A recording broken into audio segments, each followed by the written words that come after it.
Allez, ma première nuit tout seul, j'ai trouvé un bon spot pour passer la nuit ici. Je me suis garé là et en fait, si vous voulez, je suis sur une sorte d'ancien parking abandonné. Il y a un peu personne, c'est en pleine nature. Putain mais... Il y a un loup les gars. Il y a un putain de loup. What? Reste là-bas. Oh putain. Oh putain! Oh putain!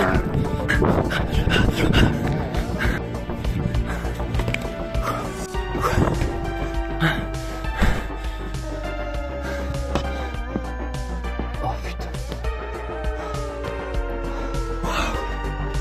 Bon allez, faut que je bouge d'ici. Oh putain, les clés! Oh putain, j'ai fait tomber les clés! Merde! Bon, revenons en arrière. Je m'appelle Céleste Grant et je suis en train de traverser la France en mode rétro avec un vieux camping-car Ford des années 80. Je viens de l'avoir et c'est la première fois que je l'utilise et il y a plein de trucs à retravailler dessus. C'est la raison pour laquelle je me rends chez un abonné pour qu'on retape ce véhicule ensemble. Je suis parti de chez moi pour monter dans le nord de la France accompagné de ma copine Charlotte. Dans le dernier épisode de Rétroviseur, vous m'avez vu ramener Charlotte chez elle et donc la suite, ça va être moi qui retourne enfin chez cet abonné et on va commencer les rénovations. Bon visionnage.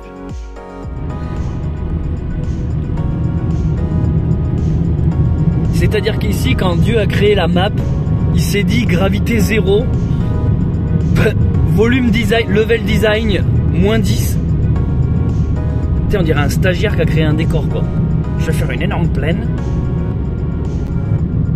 C'est de la merde chez vous, ces mecs jusqu'au bout, il veut se faire des ennemis.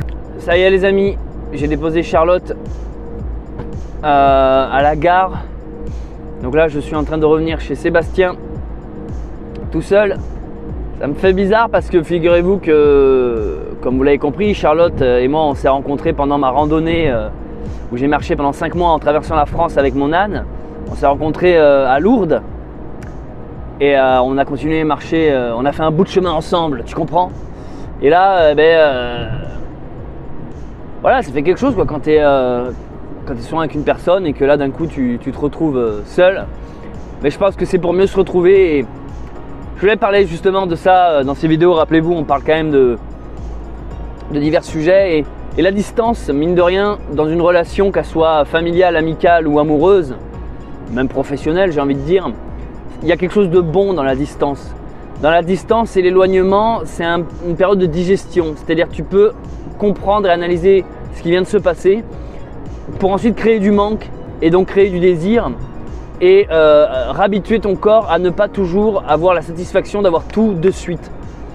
Le manque permet en fait de prendre conscience à quel point on est attaché à une personne. Je me rappellerai toujours une fois, j'avais un prof de philo qui m'avait donné cet exemple et je le trouvais assez parlant. Si vous voulez, l'amour ou les relations, quand on dit qu'il y a un lien entre des personnes, il faut le imager. Imaginez que vous êtes là et à côté de vous il y a votre ami, il y a une corde entre les deux, vous êtes reliés, il y a un lien, tu vois, un lien amical. Mais prenons l'exemple concret. Cette corde, quand vous êtes trop proches les uns des autres, elle pendouille, elle est souple. Donc en fait vous ne la sentez plus, vous oubliez son existence. Et la distance, l'éloignement fait que cette corde va finir par se retendre et vous rappeler que vous êtes rattaché à l'autre et relié. Et je pense que ça s'applique voilà, dans vos relations. De temps en temps, la distance peut permettre de se rappeler à quel point on est attaché aux gens, à quel point on les aime.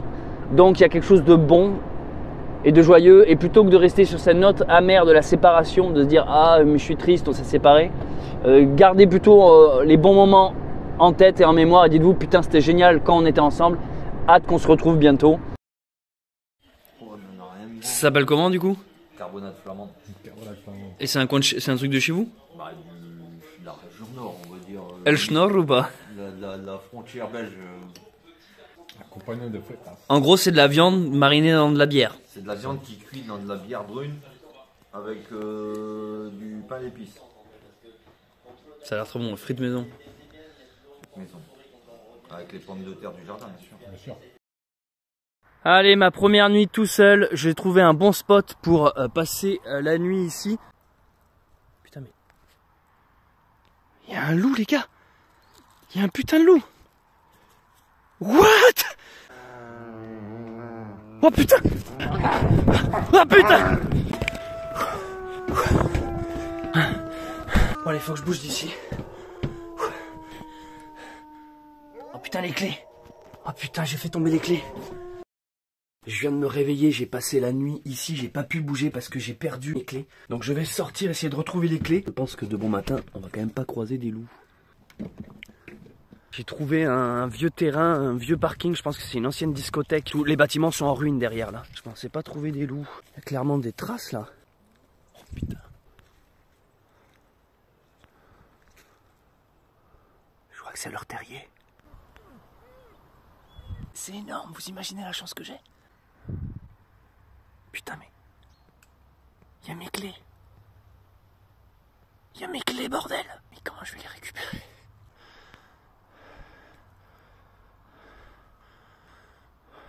Dès qu'il est dans le terrier, je vais chercher les clés. Allez, go.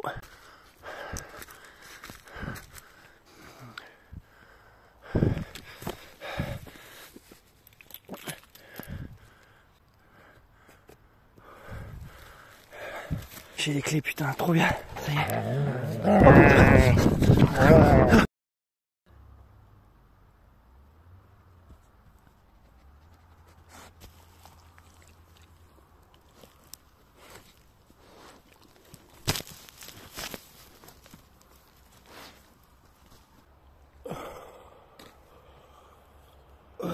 Je crois que les loups ont fini par m'adopter. Papa, maman, vous êtes où? Hier, lorsqu'ils m'ont coursé, j'avais pas le choix que de me soumettre. Je me suis mis en position dominée, plus sagement appelé PLS sur internet. Et ça a permis de survivre une nuit de plus. Allez, viens là. Est-ce qu'on leur dit qu'en réalité, toi et moi, on est potes? Est-ce qu'on leur dit en réalité que toi et moi, on est potes? Hein, que t'as jamais voulu me croquer parce que les loups, ça n'attaque pas les hommes. Et les loups, c'est pas du tout méchant. Hein? Est-ce qu'on leur dit ça? Et oui les amis, vous l'aurez compris, ces deux loups sont des chiens loups tchécoslovaques, c'est une pure race. Ils ont leur pédigré, ils sont deux, ce sont deux sœurs. Et sachez que toute la mise en scène que vous avez vue dans les deux dernières vidéos, eh ben il y avait beaucoup de vrai en fait. Tous leurs cris sont vrais, parce qu'il y en a plein qui m'ont dit ouais ça se voit que le son est rajouté, eh ben non, c'est leur vrai cri. Et tout le reste est vrai en fait, quand il se retourne, qu'il a les yeux qui brillent, leur posture qui font très loup, le terrier qui est juste ici, où ils viennent dormir et passer du temps. À qui sont ces loups? Ils ne sont pas à moi. En ce moment, je traverse la France comme dans les années 70-80 avec un vieux camping-car. Et là, je suis dans le nord de la France, je suis arrivé chez Sébastien, un abonné qui va m'accueillir et qui m'aide à retaper mon véhicule. Vous allez voir tout ça dans les vidéos que je publie tous les jours sur YouTube. Et ce sont tout simplement ces deux chiens à lui. J'espère que cette mini série de 3 épisodes, ce petit court-métrage vous a plu. Il y en a plein qui m'ont traité de tous les noms d'oiseaux en mode ouais tu mens, tu fais du fake et tout. Ça s'appelle de la fiction les amis, calmez-vous hein. C'est comme si t'allais voir Avatar au cinéma. Hey il ment, les bonhommes bleus ça existe pas. Restez abonnés, hein, ce serait sympa. Et je vais mettre un pull moi. De nos jours le monde va beaucoup trop vite. Trop de virtuel, trop d'informations, trop de confort. On entend souvent que c'était mieux avant. Alors j'ai décidé de me mettre dans la peau d'un voyageur des années 70-80, époque où tout semblait plus simple, pour parcourir le pays et vous montrer qu'il est encore possible de nos jours de trouver du bon, du juste et du beau. Regardons le passé dans le rétro et mettons l'avenir dans le viseur.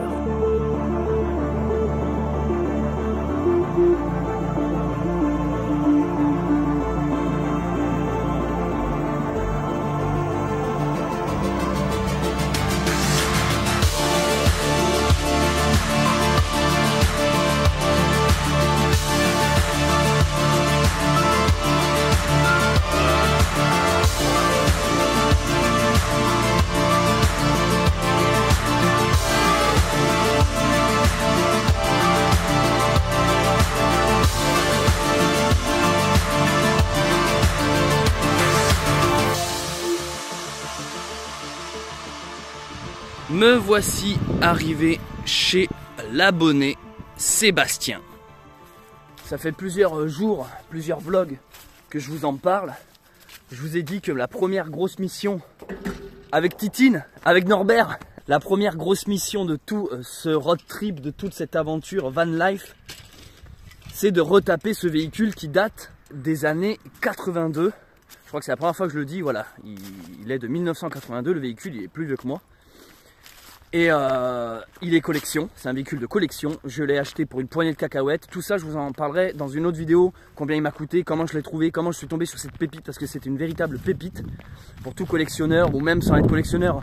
Le véhicule, il est en super état.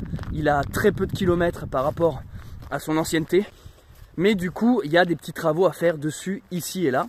Et plutôt que de faire ça tout seul chez moi, je trouvais ça super intéressant de venir à la rencontre des abonnés, parce que ça fait longtemps que j'ai ce projet en tête d'avoir un camping-car ou un van ou un véhicule aménagé et de faire une sorte de petite tour de France où je viens à votre rencontre. Et du coup là, parmi cette liste d'abonnés qui se sont inscrits sur un Google document qu'il y a dans la description, Sébastien a répondu et m'a dit tu peux venir te poser plusieurs jours ici. C'est quelqu'un qui est à la fois dans la mécanique et dans le bricolage, donc parfait parce que sur un camping-car les deux trucs principaux c'est la mécanique et le bricolage, pour qu'on jette un œil sur tout ça ensemble. Pour l'instant les vidéos vont être un peu moins axées voyage, on va être là et ça va plus être axé en fixe sur la rénovation de cette petite pépite. Alors pourquoi aller là-bas pour l'instant? Je vous expliquerai pourquoi le camping-car est si loin. Chez Sébastien j'ai tellement de trucs à vous montrer que je sais pas trop par où commencer. On va commencer par une babine. Enfin une babine et des amis babiniens. Salut, salut Izzy. T'es beaucoup trop belle. Qui c'est qui est belle? Oui, c'est toi. Avec des quevales. Oh là là là là, regardez-moi. Alvaro. Gros pépère. Alvaro. Oh, c'est qui le dinosaure? Oh oui.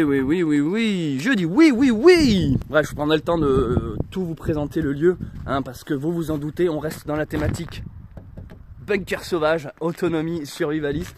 Donc le lieu, c'est une pépite l'endroit. Je suis pas arrivé juste à l'instant là, je suis au moins là depuis hier. Je me suis équipé, comme vous pouvez voir, pour me dégueulasser. J'essaye de rester dans la thématique années 70-80. Vélociraptor slash Noël. Bomber, c'est la Marty McFly. Mais surtout, c'est qu'il fait ultra froid les amis, on est dans le grand nord de la France comme j'aime à le dire. C'est pas les mêmes températures que par chez moi. Et du coup, vu qu'on va bosser à la fois dedans, à la fois en extérieur, il y a intérêt à ce qu'on soit bien équipé. Donc là, vous le voyez pas, mais j'ai plusieurs couches de pulls, de sous-pulls. J'ai même un collant. Donc je vais essayer d'aller voir Sébastien et on va directement commencer le gros œuvre. Il est ouvert. Ou alors tu l'as appelé comment, Bourrin? Norbert. Sébastien, du coup, salut. Enchanté. Ça va? La communauté. Bonjour. Donc merci de m'accueillir chez toi. Bah, et bien content. Et surtout de m'aider à voir tout ça. On va voir ça tout de suite. Là, c'est la première fois que tu vas... Bah, je vais découvrir en même temps. Est-ce que avant qu'on rentre, tu peux juste nous parler des deux petits toutous qu'il y a derrière, parce que sinon les gens vont pas comprendre pourquoi il y a deux putains de loups qui nous regardent. Alors, deux petits chiens loups. Mon bébé. Qui surveille la propriété. Et puis voilà, les câlines du coin. Donc c'est vraiment deux loups quoi. Deux chiens loups, ouais, chien loup tchécoslovaque. Croisement du loup des Carpates et du berger allemand. Alors en fait on vous explique, on les a mises pour l'instant derrière la clôture parce qu'elles ont compris qu'il y avait eu un chien là-dedans qui était donc Taiga, le chien de Charlotte. Et depuis qu'elles ont cette idée en tête, elles veulent en faire du kebab. On commence par quoi? Premier outil. Premier outil, on va tester. Tester le jus. Des batteries devant? Ouais, on va regarder des batteries. Batterie dessus? Il n'y a rien. Ce boîtier là fonctionne pas si je suis pas branché en 220. Là on a fin de charge. Si on a les tests batterie là. Oui mais forcément là si la batterie elle est à plat, forcément si tu l'allumes il donne rien. Oui mais même quand je roule elle donne rien. Même tu vois ce que je veux dire. Mais après on va voir avec le coupleur, faut trouver le coupleur séparateur aussi. Il doit être entre les deux batteries. Ici il y a aussi ça qui a été rajouté, qui est pas d'origine, c'est une sorte de clim là-haut. Ouais. Ça c'est pas d'origine. T'as un bouton direct dessus. T'as un bouton ici, t'en as un autre là. Exit, school. Ouais non, c'est bon. C'est programme, enfin c'est la mise en marche elle est là pour piloter par autre chose. On va trouver les batteries. Ah mon gars, je suis excité. La petite Olight qui va nous servir à bosser. Voici la bête. D'accord, donc la batterie camion et la batterie à l'intérieur du coup. Sûrement, le coupleur est dedans en tout cas. Ouais, c'est la batterie tracteur. Ouais. Du moins c'est ça qui est relié au démarrage. Alors, à partir d'ici, je vais préciser quelque chose. Peut-être que vous êtes des spectateurs pas du tout habitués à de la mécanique et aux termes techniques, Et je vous rassure, moi non plus, et d'ailleurs j'aurais jamais cru que sur ma chaîne YouTube on verrait ce genre de vidéo un jour. Donc rassurez-vous, en fait, là vous allez suivre un parfait amateur, un parfait novice, moi, qui est avec un mec qui s'y connaît, et du coup on va découvrir tout ensemble. Donc en réalité les questions que je vais poser, c'est peut-être les questions que vous allez vous poser. Et si vous êtes déjà professionnel ou que vous avez de la connaissance, n'hésitez pas à participer dans les commentaires, ça peut nous aider. Et voilà, donc ce que j'essaie de vous dire par là, c'est que même si ça vous passionne pas la mécanique, restez connectés. Tu vois ce qui a sauté pendant que je suis venu te voir, c'est ce tuyau là qui fait un coude. Ouais, celui-là là. Ouais. C'est celui-là qui a fui. C'est celui-là qui a fui, le mec a défait l'anneau de serrage, a coupé la partie trouée, il a remboîté, il a resserré. Et ça a l'air d'être bon, mais par contre ça avait continué de couler encore une petite journée derrière, mais beaucoup moins. Et après ça s'est arrêté. De toute façon on va le vidanger lui. Ouais, on va le faire. Ouais, j'ai acheté les produits qu'il fallait, ouais. T'as une fuite au cache culbuteur là. Ah, ça commence. Fuite de quoi? Ça c'est un cache. Ouais. Un caponce en fait. Ouais, ouais. C'est pas embêtant le hein, ça. Ok, je vois. Et puis juste en dessous t'as un joint qui fait l'étanchéité de l'huile qui vient là-dedans. Ouais. Du coup, tu le vois parce que ça fuit à ce niveau-là. Là, tu vois là-bas. Ah ouais, je vois très bien. Ouais. L'huile elle démarre de. Mais c'est juste un joint qui est là. Donc là déjà je viens d'apprendre que j'ai une fuite au joint du cache du culbuteur. Je sais pas ce que je raconte, mais apparemment ça dégueulasse le moteur. C'est pas très grave. Attends, quoi? Qu'est-ce que tu dis? Qu'est-ce que tu dis? Jamais, c'est ceux qui vont s'y connaître en mécanique. Ils vont dire putain. Joint du cache du culbuteur. Non, joint de cache culbuteur. Joint de cache culbuteur. Bon bref, au moment où j'enregistre cette voix off, on a déjà trouvé la pièce de rechange, on l'a pas encore fait. Mais voilà, elle arrive demain. D'accord, ouais, ton coupleur il est là. Ouais. C'est une poignée qui se tourne gauche-droite. Ça c'est juste pour. C'est le sectionneur, c'est une grosse poignée. C'est une grosse poignée, ouais. Rouge. Ouais. C'est juste le. Ouais, en gros, ce que tu es en train de me dire, c'est que quand je m'arrête, quand j'éteins le véhicule, c'est à moi de dire en tournant la manette, maintenant tu passes sur l'autre batterie, c'est ça? Ben, quand tu tournes la manette, tu déconnectes celle-ci de l'autre. Quand toi tu roules, que tu l'actionnes, tu viens brancher les deux ensemble. Donc le tracteur il vient charger les deux. Mais normalement, tu as un coupleur séparateur entre les deux qui fait le boulot à ta place, que tu n'as pas besoin d'actionner ta manette. Qui va faire que dès que celle-ci elle est chargée, il va envoyer le jus dans l'autre. Donc moi j'ai juste un coupleur, mais j'ai pas un séparateur. Oh, t'as une moyenne. Là, en gros, c'est un interrupteur. Ouais, ok, j'ai un bouton on-off. On-off où tu branches celle-ci, tu viens la connecter à l'autre pour dire vas-y, charge celle-là avec. Et puis, mais faut pas oublier de l'éteindre du coup. Parce que ça, le problème, c'est que vu que tu peux les déteindre. Oui, j'ai compris. Si au soir tu décharges les batteries, ça a niqué. Ouais, j'ai compris. Et du coup, au matin, tu démarres pas. Mais pendant la nuit. Mais là, du coup, je sais même pas si je suis habillé, si je suis allumé ou éteint là.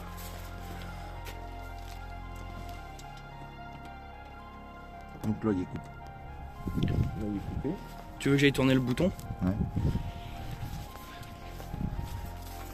Attention. Allez, où cette poignée? Je vois rien, putain. Allez là. Là j'ai tourné. Là il est connecté là.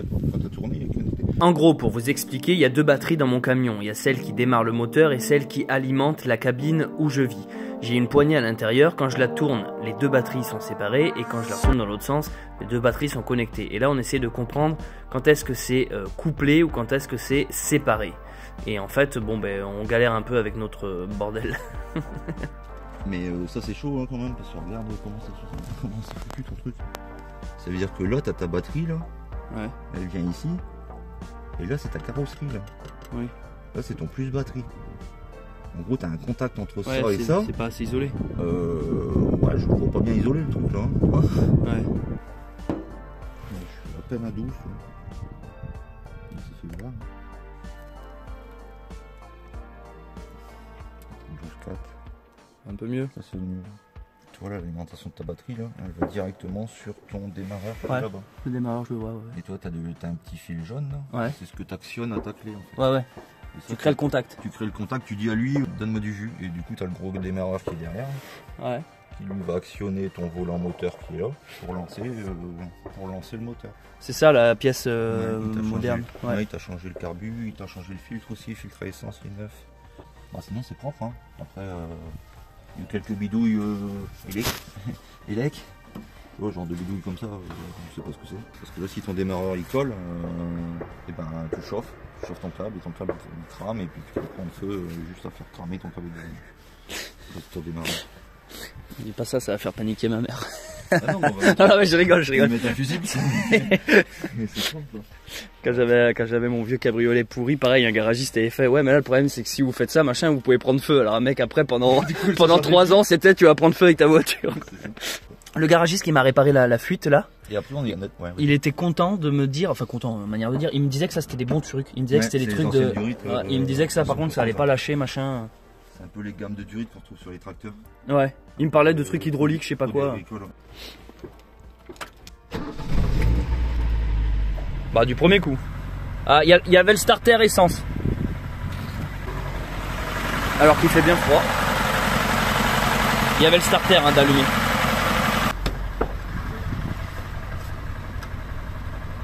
Là, elle va caler là.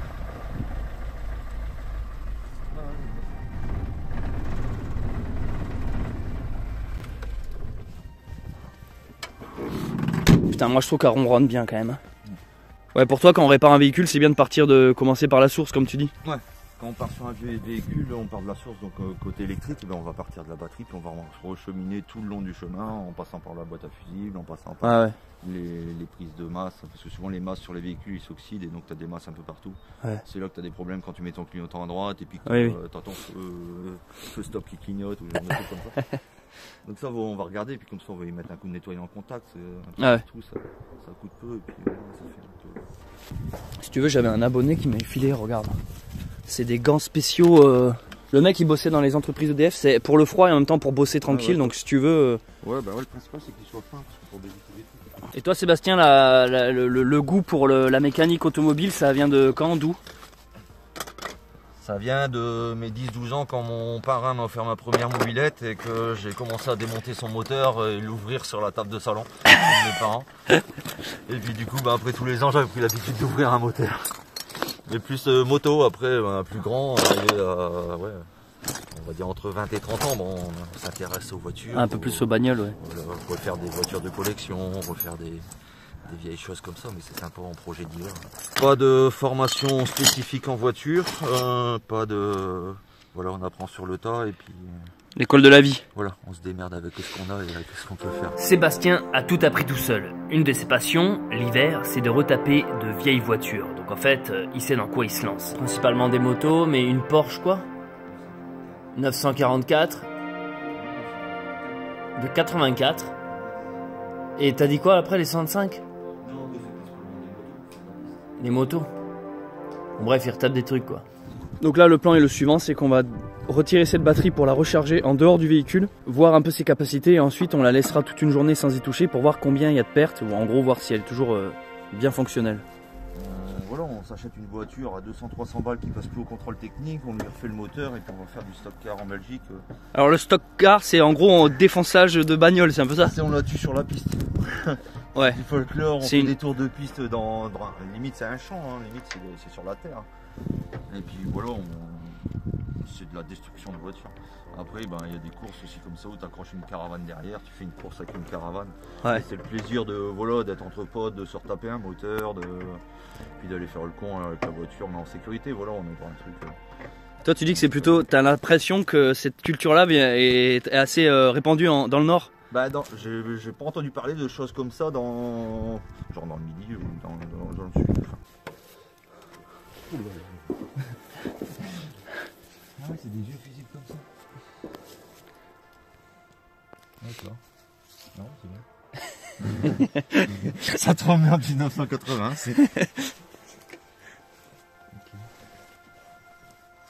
Bon, moi, tu vois direct qu'ils sont. Ouais, tu vois la petite lamelle en métal là. Ouais. C'est ce qui permet de faire passer le courant de la borne là à la borne là. Et si tu as une surtension ou un problème derrière, ça va chauffer. Si le filament au milieu il est claqué là, ils sont tous beaux là.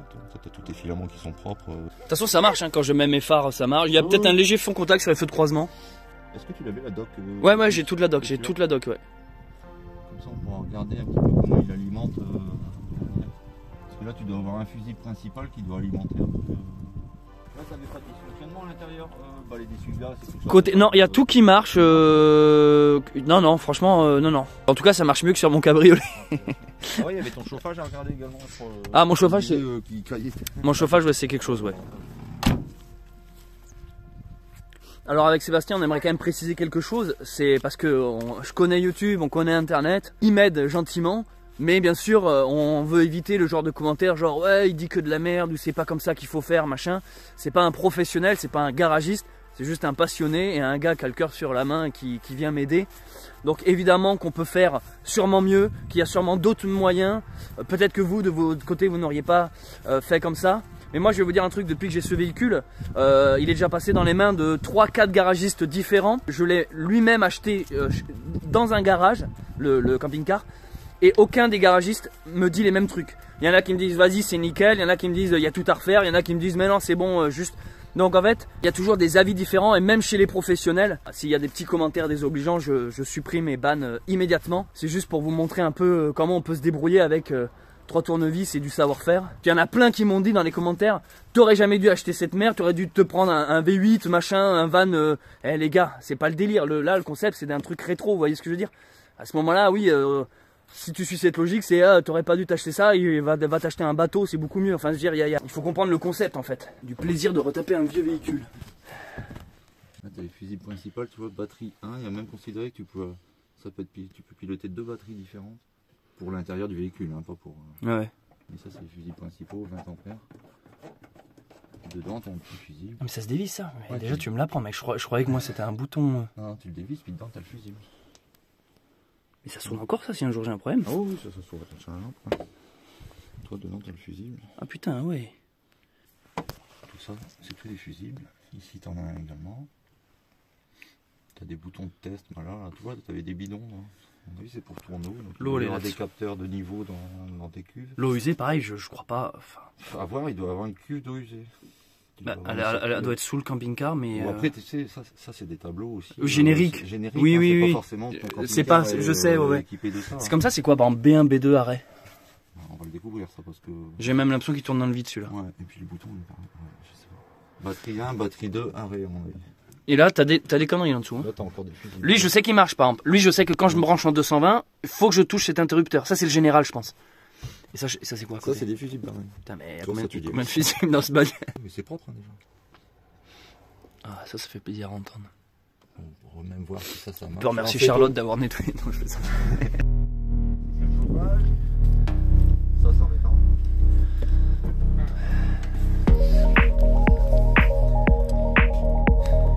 Donc là, c'est la partie chauffe-eau. On s'est fait vandaliser.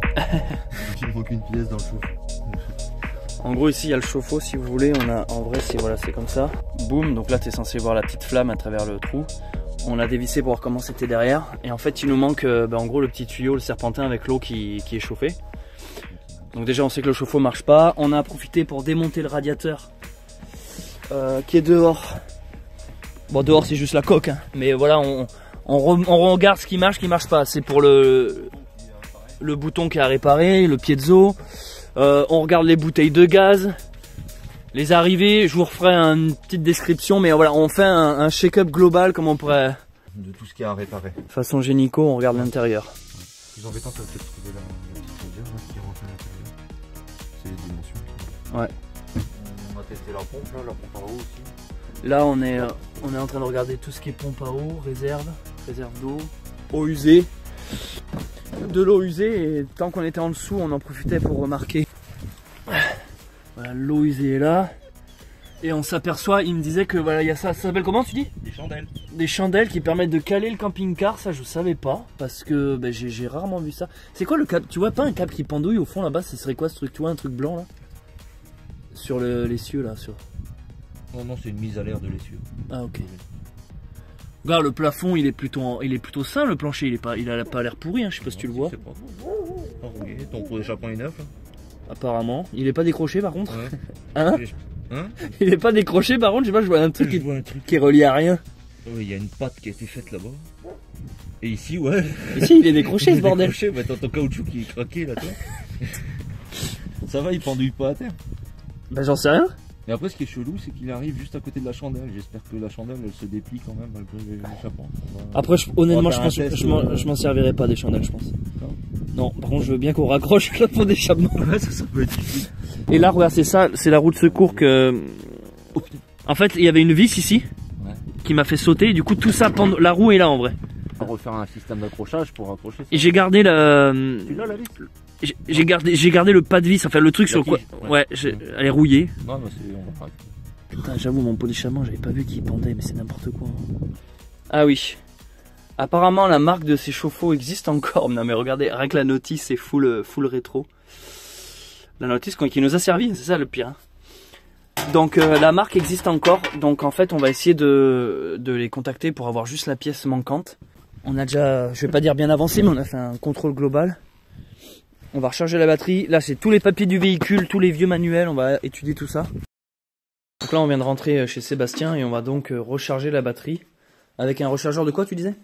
Oh non, c'est un chargeur professionnel, mais c'est ce que j'avais dans ma concession de quad. Moi, j'avais une concession de quad et de buggy. Et du coup, bah, j'avais un petit peu d'équipement avec. Je pense pas qu'il y ait beaucoup de maisons où on recharge une batterie avec un putain de loup à côté. Il est juste énorme, ce loup.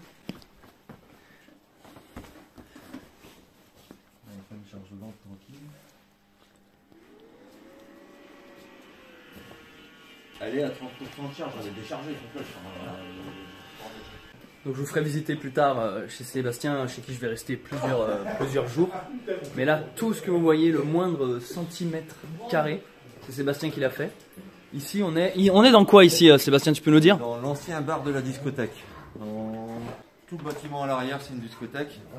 Il fera découvrir Céleste, à mon avis. Ouais. Et à l'avant, ben, voilà, il y avait un ancien bar. On a gardé le bar d'ailleurs, qui nous sert de, que j'ai transformé en cuisine. Maintenant, c'est ma cuisine. Et puis l'ensemble.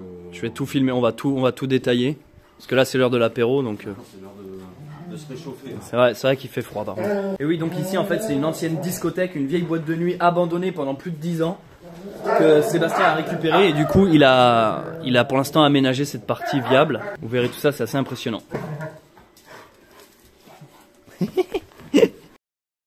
J'ai même la pression des pneus qui est écrit dessus. Gonflage arrière 3 kg. Ah bah ça c'est ton tableau. Tu vois le tableau où il y avait les fusibles? Ouais. 20 ampères, 20 ampères. C'est le tableau de tout à l'heure, c'est le schéma de câblage. Qui a dû exploser dans les trucs, à mon avis peut-être non. Rétromoteur, bah, j'aurais pu l'appeler comme ça mon émission. Ah c'est la pression des pneus, faut voir, je cherchais justement. Pression des pneus.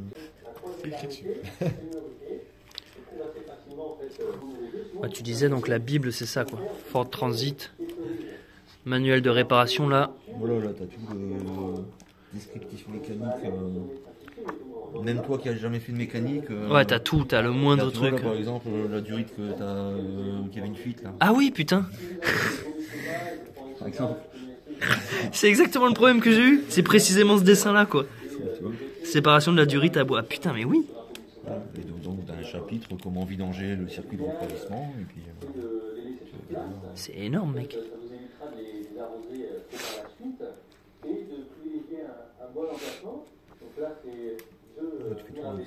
Ouais. Et ils te disent même les outils, carrément les mecs, c'est Ikea en PLS, ouais, ils te disent les clés, les... Tu commandes l'outil chez Ford et puis t'as l'outil là. Ah ouais, tu peux carrément, putain mais... Mais tu vois, eux c'est juste un transit, ils parlent pas de la cabine, c'est vraiment la partie mécanique quoi. Ouais, bah après le reste c'est un habillage. Oui, c'est une caravane quoi, que plus ou moins, enfin une... Ils avaient changé les batteries en 2006. 2006, ouais. Ouais, 15 ans. Toutes les vieilles factures. Le jouet en question qui fuit là. Ah ouais. Il a été changé en 2009. Ouais. À l'époque ça coûtait 6,30 €. 6 €, et tu crois que je vais le payer combien maintenant? Tu mets un devant. Ouais, c'est ça. Oh, celui-là je l'avais pas vu. Oui, bien aussi, je l'avais pas vu celui-là, c'est exactement mon véhicule celui-là pour le coup. Et si t'as raison, alors ça doit être la référence. Hein. Ah, tu vois le R. Ah ouais, ouais. Donc avec ça, t'as la pression des pneus. Oh là là, mais mec, ça va être ma décoration dans le camping-car, celui-là. Collecteur, celui-là. C'est le vieux magazine. Oh mec, mais c'est culte. C'est donc à ça qu'il ressemblait quand il était neuf. Diesel, mais moi c'est pas un diesel. Ah putain, mais mec, c'est génial. Ah bah attends, t'as les versions, on l'a là. Non, remarque, non, parce que moi la cuisine elle est à l'arrière. Là, elle est sur le côté, la cuisine. Ah, c'est lui. Attends, mais mec, c'est beaucoup trop bien. C'est lui, le R430. Putain, j'adore cette enquête, mec, c'est génial. Donc R440. Non. R430. En moteur essence. Moteur essence. 3,5 kg. Ouais, c'est énorme. Putain, du coup, je vois tous les modèles de mes véhicules, mais c'est génial. Mec, je suis fan, je découvre.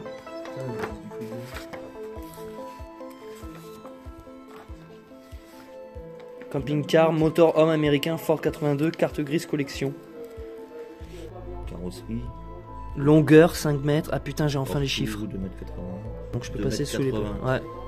Ouais, mais toi, t'as pas eu là. La planche à voile. Je vais contacter Ford. J'ai plus les rideaux moi au-dessus. Mec qui râle sur les rideaux. Je me suis fait baiser, j'ai plus les rideaux. Ok, là je vois les autres versions. Donc là il y a une version avec un salon derrière. Ouais, il est quasiment 1 mètre plus long. Ils ont une version. Ah ouais, version jour, version nuit. Oui, c'est une fois. Parce que j'ai un autre lit en fait, j'ai 2 lits. Et lui, c'est une version sûrement plus petite, j'imagine. Mais non, pourtant pas. Une nuit pour Bobine. Wow, putain, c'est énorme. Je suis trop content de retomber là-dessus, mec.